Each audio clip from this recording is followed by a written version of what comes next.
welcome to Healing Not Heal, where we will talk about all things mental health and holistic wellness in a very transparent and culturally competent space. So it's June, right? That means it's Men's Mental Health Awareness Month, and it is also Pride Month. And if you are a man who wants to scroll just because you notice that I mentioned pride, I'm going to hold your hand when I say this. It is your ideology, which is the reason why men have the highest rate of suicide and homicide. Okay?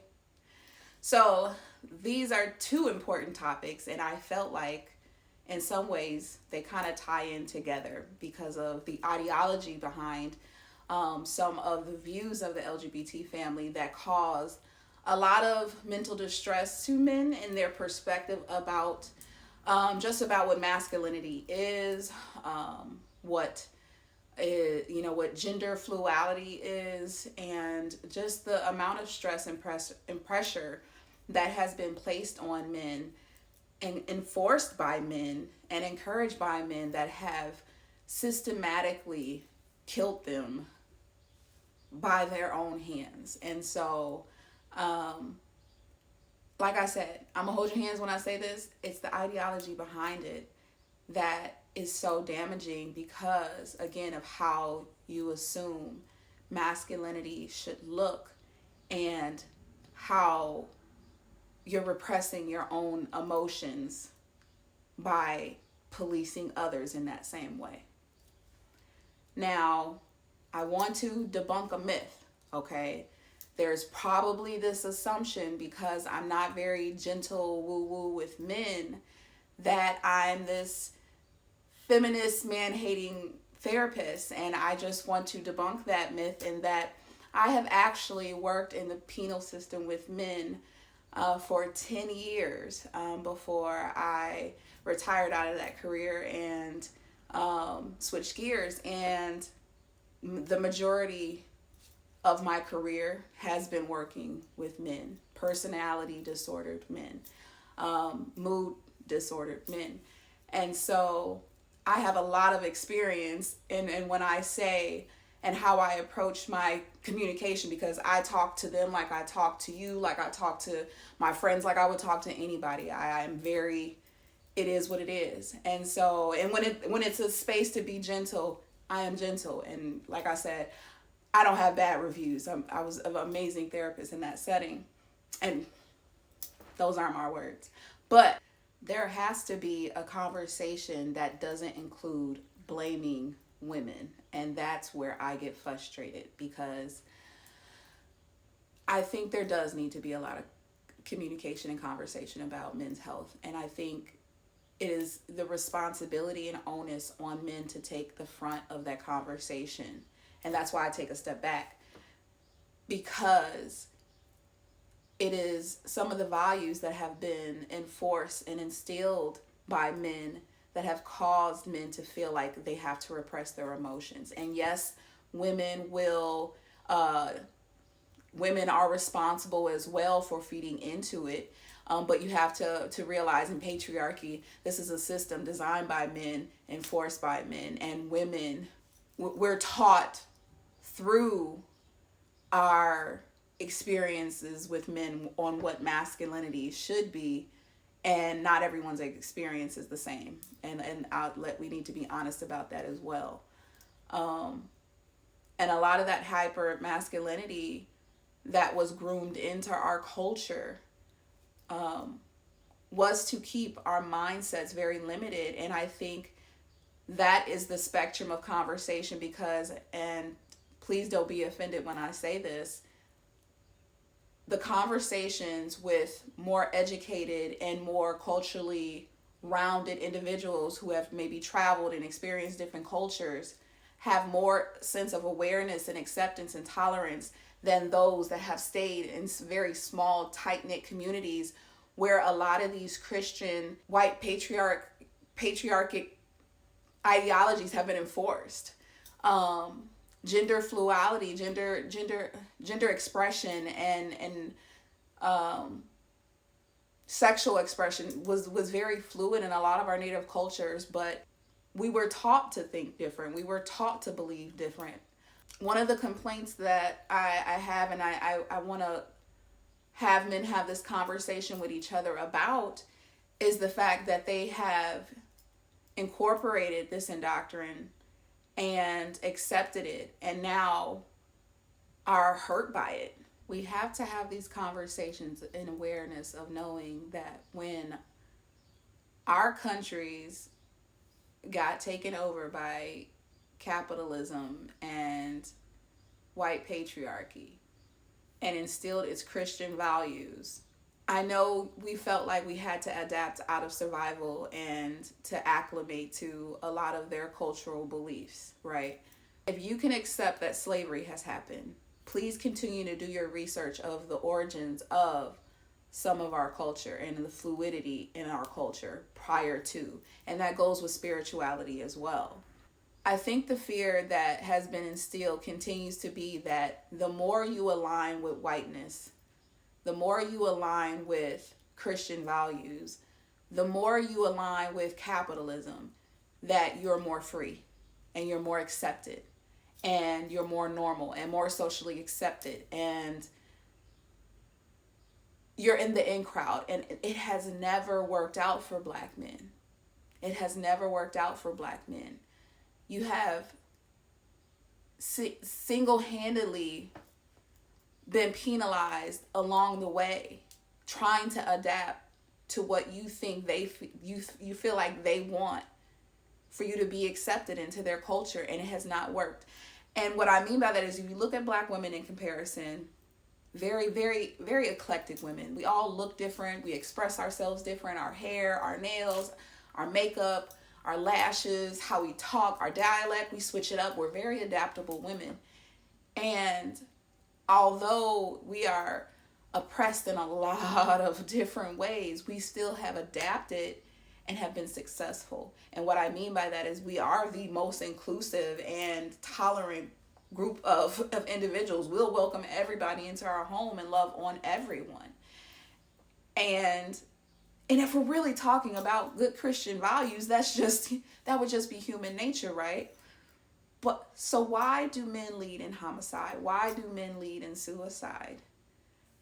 Because this dynamic of power, control, and it has to be this way, and I'm right and you're wrong, and I need somebody to blame. If you love me and you're going off with Maddie someplace, you're lying to me. Because what the hell do I care about the truth? I care if you're there. What Billie Holiday say, hush now, don't explain. All right, I accept that. Of course you'll lie to me, because I don't even want to care. What does the truth matter? And why are you going to be truthful with me when you lie to everybody else? You lied when you smiled at that cracker down the job, right? Lie to me, smile. Treat me the same way you would treat him. I can't treat you the way I treat him. You must. Because I've caught the frowns and the anger. He's happy with you. Of course he doesn't know you're unhappy. You grin at him all day long. You come home and I catch hell. Because I love you, I get least of you. I get the very minimum. That whole construct, because you can't wrap your head around not being accepted by them and not assimilating to them, and why isn't this working? I need more men to have these conversations of, hey bro, how do you really like expressing yourself? Like, bro, you really can't cry in front of me. No, it's cool. Do you need a hug?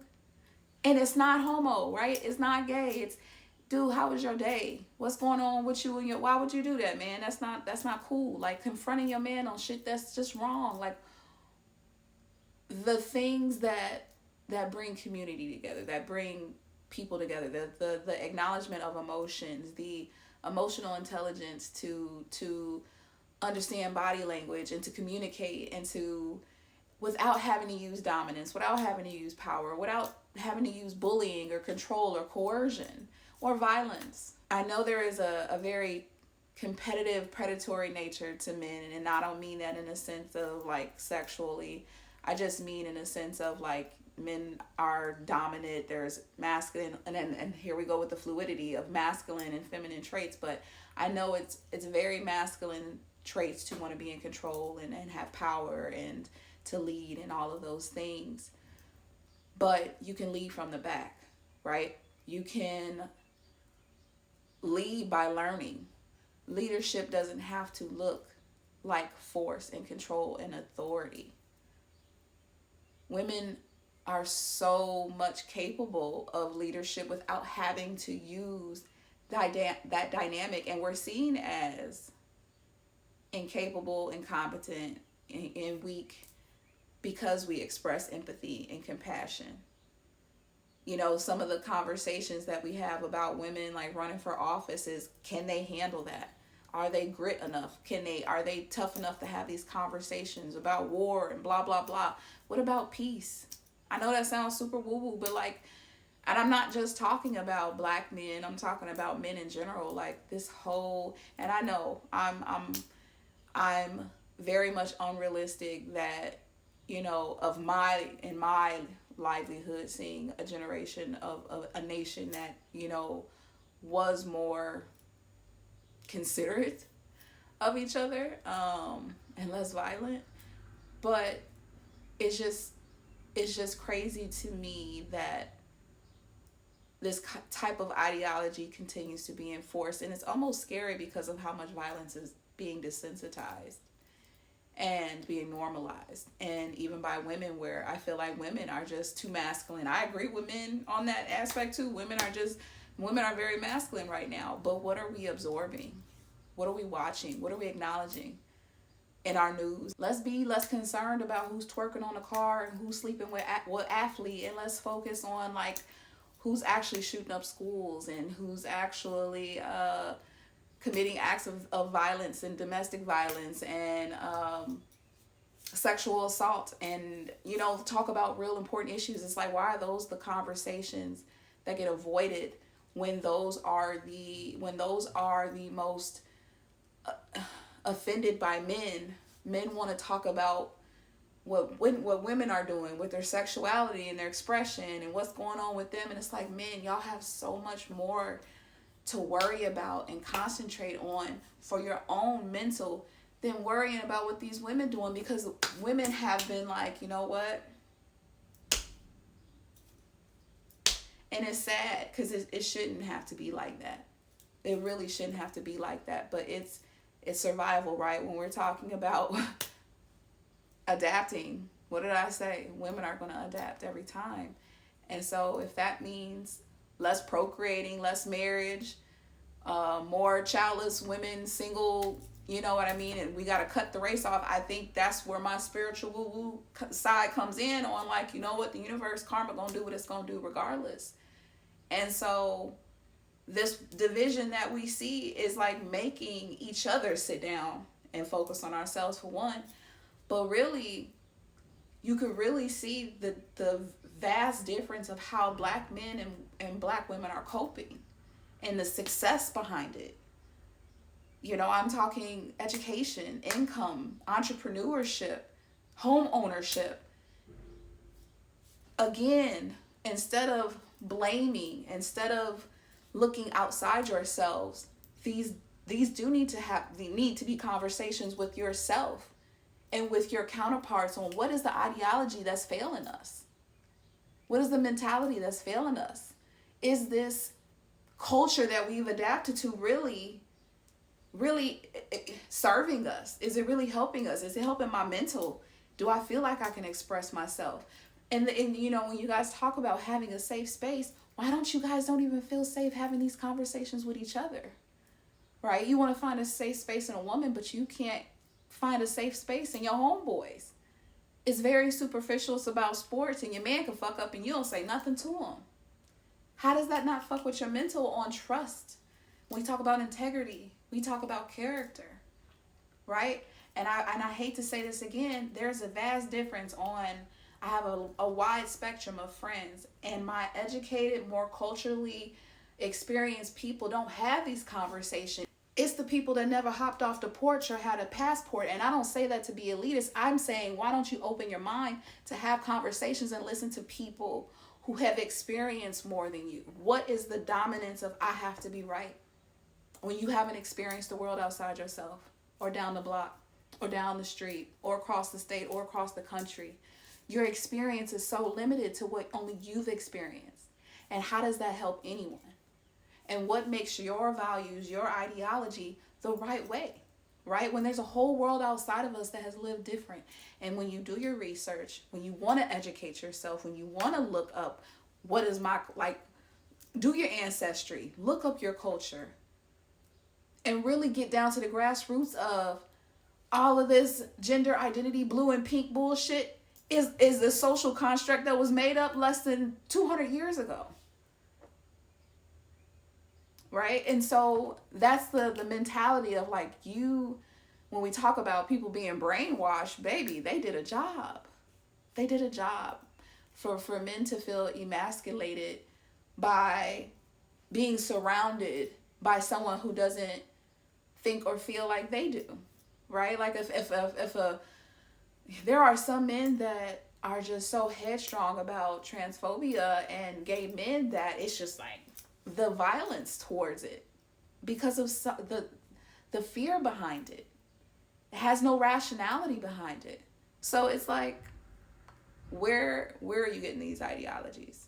And when you want to rationalize and understand one side of racism and slavery and colonialism and capitalism, and you have to embrace the other aspects of your culture being very fluid. And that, what is the hatred and anger and ideology behind what has been ingrained in me to treat people in such ways, right? So I think allowing men to have more fluidity in their emotions and their expression and their tolerance of other people, their self-reflection of themselves, and what are you truly invested in? You're investing your mental on. Like shit that don't matter. Like I swear I see a lot of the celebrity gossip coming out of men's posts. And I see all the business entrepreneur content like making a bag out of the women. And it's like, what's important, guys? Like I said, I have worked with men, majority black men, for 10 years. Majority of my experience is with men. And so hear me when I say I have a special place in my heart for helping men in counseling and in therapy, and I genuinely and wholeheartedly want to see men be successful and just, just very self-accepting of themselves, so much that they are at peace with others being themselves and what that looks like. Again, I think a lot of the conversations do need to be led by men. And I'm very supportive of men getting mental health treatment and seeing a therapist and talking to someone and being soft and crying and frolicking and wearing pink and doing all the things. Like, I genuinely embrace men stepping more into their femininity to get in touch with their emotions and stop hiding behind the ego, the pride, and the ideologies that's been ingrained in them. So again, that our community and again the division that we see now between our genders, I think that healing amongst men within themselves is going to bring that community back together and bring that black love back together, and whatever that looks like, whether it's a straight, gay, whatever, you know what I mean? And we all embrace each other with more love and community, because we acknowledge we're all different and we all can be different and we can be accepting and tolerant of each other, and we're not monolithic, and capitalism and white supremacy hasn't served us, and aligning with those values has never served us. And because yes, Juneteenth, I'm always I'm gonna add that. Again, if you want to argue, I just want to say, look at the statistics of the number of homicides and the number of suicides, who's committing them, who's dying by them, and please try to rationalize it without really taking a look at what ideologies do men hold that cause more harm than good to themselves. And is it really women at fault? I get real woo-woo when I say this, but karmic energy, universal law, it just is what it is. And I think the universe is going to balance itself whether you guys take a look or not, right? Like, I think it's just what's meant to be or what's going to happen is going to happen. And I see, you see it playing out in that you guys are so stressed out by your own value system that survival is doing what it's going to do. And so again, you can argue, you can tussle with me about what I've said, but I'm gonna hold your hand when I say you guys need to embrace each other more in a very loving way. I think this culture needs to shift. This acceptance and normalcy of violence that has been indoctrinated, this intolerance of diversity needs to stop, and really take a look at like what is detrimental to men's mental health and who's enforcing it, who's instilling it, what values hold it up. Yes, women, I will say, yes, women encourage it. There are women who encourage it, but I'm telling you right now, the women that have thrown their hands up and said fuck it and have walked away single, childless, and not willing to budge, have recognized, you know what, we all got some healing to do. I'm gonna just leave it alone. I'm gonna tell you I'm one of them. I kid, no, I'm half serious. But really, more of these conversations need to happen. A lot of men need to be leading these conversations. I think a lot of onus and responsibility is on our culturally experienced and educated brothers who can reach back into our communities and teach our youth something different and show them something different. They can come up with their own discernment, just show them the world so they know there's options, and really like change the system, at least within our communities, within our control. Because again, I don't see in my lifetime a nation of world peace, even though I pray it. I think within our communities, because of, how small we are percentage wise, we have to figure something out within ourselves that does not keep leading to us killing ourselves and killing each other. If you want to embrace the reality of slavery and oppression, you have to embrace all of it. Do your history, check your roots, make an informed decision. If you say you have these Christian values, then values of tolerance and acceptance and diversity and love above all, me getting woo-woo again, the universe gonna do it, the universal law, that's all I'm gonna say. Again, if you really question everything I said, just really look into the history and the statistics. I won't tussle, I'll leave you be. But I just wanted to share my piece on that I do love men, I do love black men, I love all people, most of them. But I will tussle, and I will stick to my values, and I'm going to say what I said. So that doesn't mean I won't curse you out, but I love you. But I will tussle with men every time because I do care. So again, fight with yourself. I love you. Make sure to like, share, subscribe. Go ahead and leave a comment. I don't care. And you'll see me here every Thursday, Healing Not Healed, and make sure to check in with my Sound Healing Sundays every Sunday at 8 p.m. live on YouTube, and then you can watch the playback. Again, thank you for joining me, Healing Fam.